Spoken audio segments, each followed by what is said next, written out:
Seeing the suffering caused by attachment to one's body is the initial insight that focuses the mind on Dharma. Those who see the body clearly tend to understand Dharma quickly. The corpse within. Walking back to nunnery that evening, chee kaew felt wondrously bright and buoyant in both body and mind. Reaching her small hut just as dusk fell, she seated herself in meditation as usual and comprehensively reviewed her meditation practice. Samadhi attainments had always come easily to chee kaew. Her mind tended naturally toward integration. Only a well-integrated mind could attain the kind of access concentration needed to directly experience the vast world of spiritual energies she encountered so readily. When her flow of consciousness converged to its natural center, it touched base with the true essence of mind, but only brief before rebounding out to resume its normal dynamics. That brief experience of mind essence led to a mistaken sense of certainty about the knowledge arising from her subsequent perceptions. Rather than using that calm and concentrated mental focus to examine those transient states of mind, chee kaew passively watched her mind's changing panorama, letting her faculties of thought and imagination speculate on the meaning of what occurred there. Since the conclusions reached by conceptual thought are superficial and personal, she had lost touch with the detached awareness of the mind's essence, thereby falling victim to corrosive elements of consciousness that gave an emotional bias to her perceptions and led her astray from genuine understanding.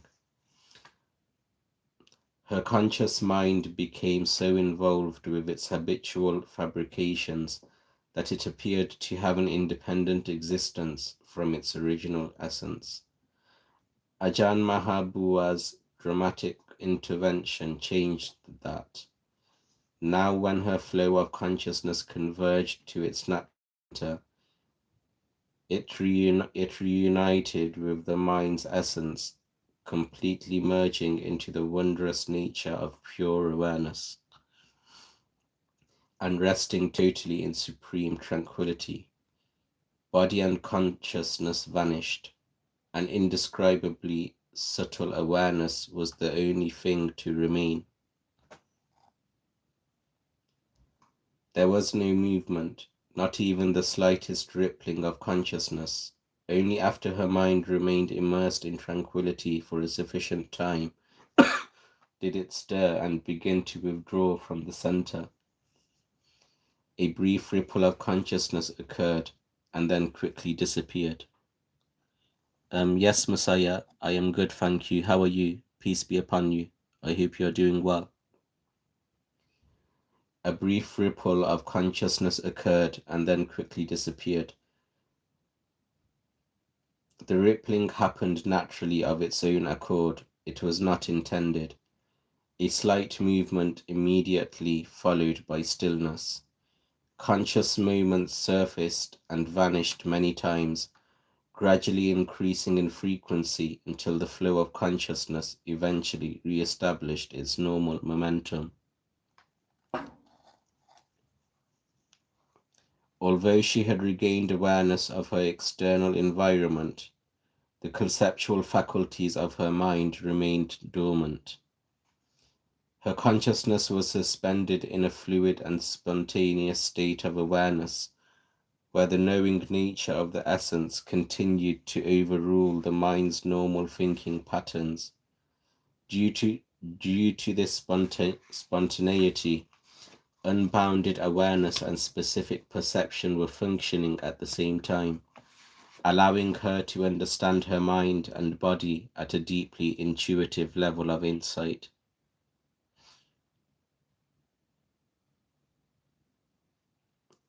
She knew instinctively that she must hold her attention at that level when examining phenomena in order to attain the penetrative insights of true wisdom. Wisdom was able to function effectively within the normal flow of consciousness because her habitual thinking patterns no longer prevented access to deeper spontaneous knowledge gained through direct intuition by a more subtle faculty of knowing. Hello, Julissa, peace be upon you. Assalamu alaikum, Ismail Hussein, peace be upon you. Eid Mubarak. I hope you had an easy and fruitful Ramadan. Emerging from the deep tranquility of Samadhi late that night, my chee kaew experienced the flow of her consciousness, spreading out slowly through every part of her body until she perceived its entire form all at once. Preconceptions about the body did not intrude on her awareness. She simply concentrated on the form of her body as it actually was, in a sitting position.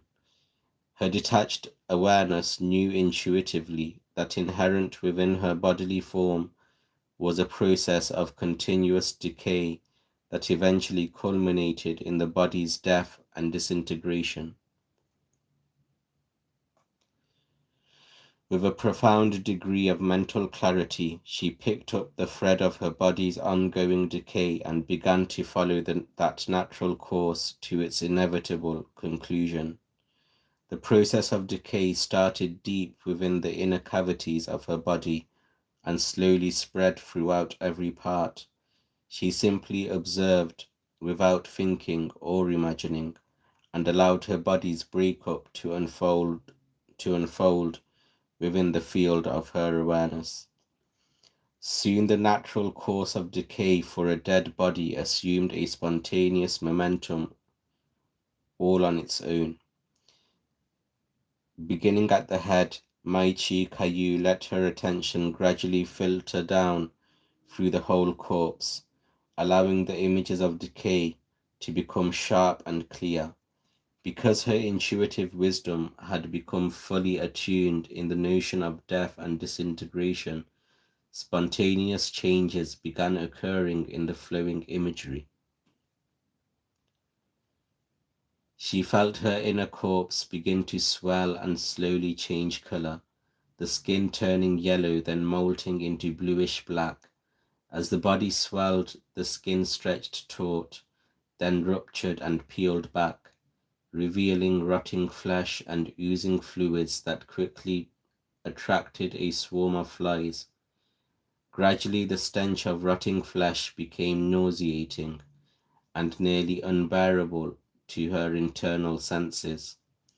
The flies laid eggs and maggots appeared, spreading out and moving as a writhing mass in and around the ruptures of peeling skin and oozing flesh, to eventually cover the whole corpse. By the time the maggots had eaten their fill of rotten tissue, most of the flesh and internal organs were gone. Without the connective tissue, the skeleton fell apart and slumped over in a pile, leaving a heap of filthy bones streaked with remnants of decaying flesh and bound together with twisted strands of tendon and cartilage. Further disintegration left the bones disjointed and scattered, the skeleton controlled. With the passage of time, rain and weather, the residual bits of flesh and tendon were washed away, leaving only bones bleached milky white by the sun. Eventually the bones too began to break up and disintegrate, until only the larger chunks remained in a disordered heap, the skull in one place, the pelvis in another. Hello, Julissa Sanchez, peace be upon you.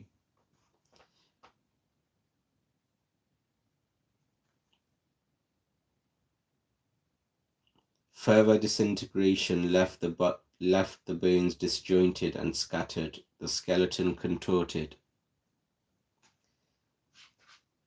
With the passage of time, rain and weather, the residual bits of flesh and tendon were washed away, leaving only bones bleached milky white by the sun. Eventually the bones too began to break up and disintegrate, until only the larger chunks remained in a disordered heap, the skull in one place, the pelvis in another. Finally, even these pieces were worn away, swallowed up and reclaimed by the earth element from which they originated. Suddenly the earth itself vanished, leaving nothing but pure crystal clear awareness, radiating out in all directions.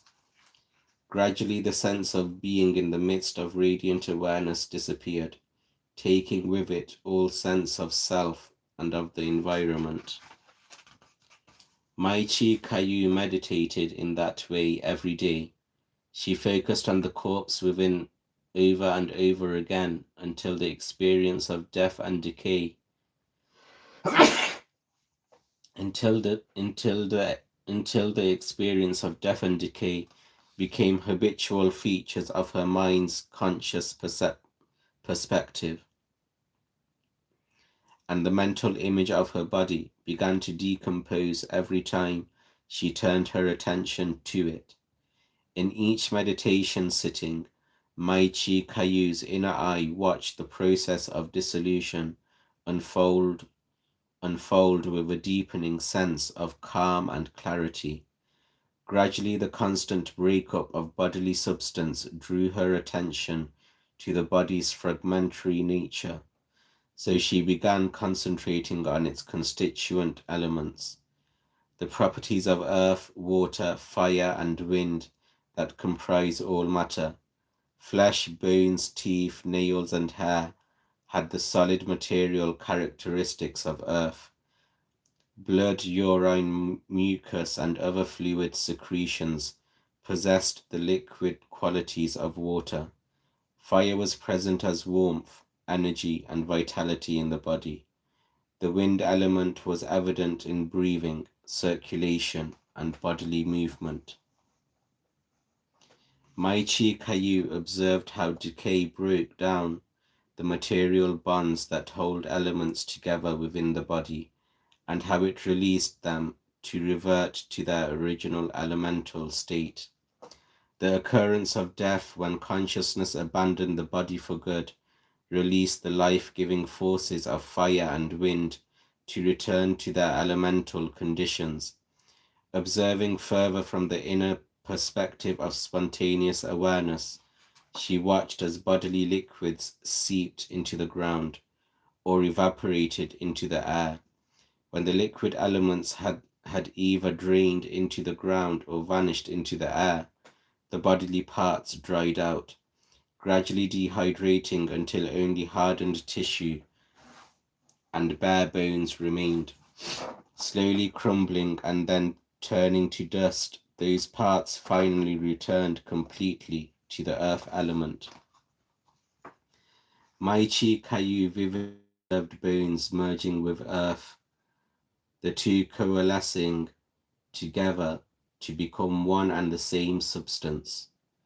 When the last residue of bone returned to its original elemental state, her heart became absorbed in the profound realization of the body's insubstantial and illusory nature. Knowledge and understanding arose that all bodily substance is a combination of earth, water, fire, and wind, and that they had all returned to their original elemental state. Suddenly the earth itself disappeared from awareness, leaving her perception filled with bright light, radiating in all directions. Hello again, Julissa Sanchez, peace be upon you. Suddenly the earth itself disappeared from awareness, leaving her perception filled with bright light radiating in all directions. Then in a flash, her awareness plunged to a level of integration she had never experienced before. With that, the radiant light vanished, and an indescribable emptiness remained, a state of absolute oneness without a single moment of duality. There was only pure awareness, a transcendent and marvelous state of perfect tranquility, totally devoid of distinguishing characteristics, the vibrant emptiness of the mind's true essence. The elemental transformation of the body into earth, water, fire, and wind was vividly distinct every time Mai Chi Kaew investigated it. She saw clearly that nothing dies. Hair, nails, teeth, skin, flesh, reduced to their original elemental form, they are simply the earth element. Since when did the earth element ever die? When they decomposed and disintegrated, what did they become? All bodily matter reverted to its original properties. The earth and water elements reclaimed their original properties, as did the wind and fire elements. Nothing was destroyed. Those elements simply came together to form a mass in which the conscious mind took up residence. The mind attached itself to the mass of matter and animated it, then carried it as a burden by building a self-identity around it. By laying personal claim to the physical body, the mind acquired endless amounts of pain and suffering. The mind never died. The mind never died either. At most, there was constant change, birth and death, arising and passing in every conscious moment, following one another in an endless continuum. The more fully Mai Chi Kaew investigated the four elements, observing them disintegrate into their original properties, the more distinctly pronounced the mind appeared. So where was death to be found, and what was it that died? The four elements, earth, water, fire, and wind, they did not die. As for the mind, how could it die? With this understanding, her mind became more conspicuous, more aware, and more insightful. Withdrawing from supreme tranquility, Mai Chi Kaew contemplated the profound and far-reaching implications of physical embodiment. She realized that her sense of body was one domain of self-identity. From birth, she had always organized the world around bodily perceptions, being instinctively preoccupied with the protection of the body and the fulfillment of its material appetites. She clearly discerned that thoughts formed on the basis of the body were karmic causes, keeping her continually bound to the cycle of birth and death. The body's innate impurity actually went much deeper than its physical form. It extended to many bodily based attitudes and actions that were not only repulsive but very damaging. Vanity, sensual obsessions, sexual aggression, and physical violence were ugliness of a much more insidious type. Being responsible for such a large array of negative thoughts and emotions, identification with bodily form connected the mind to the root of samsaric existence.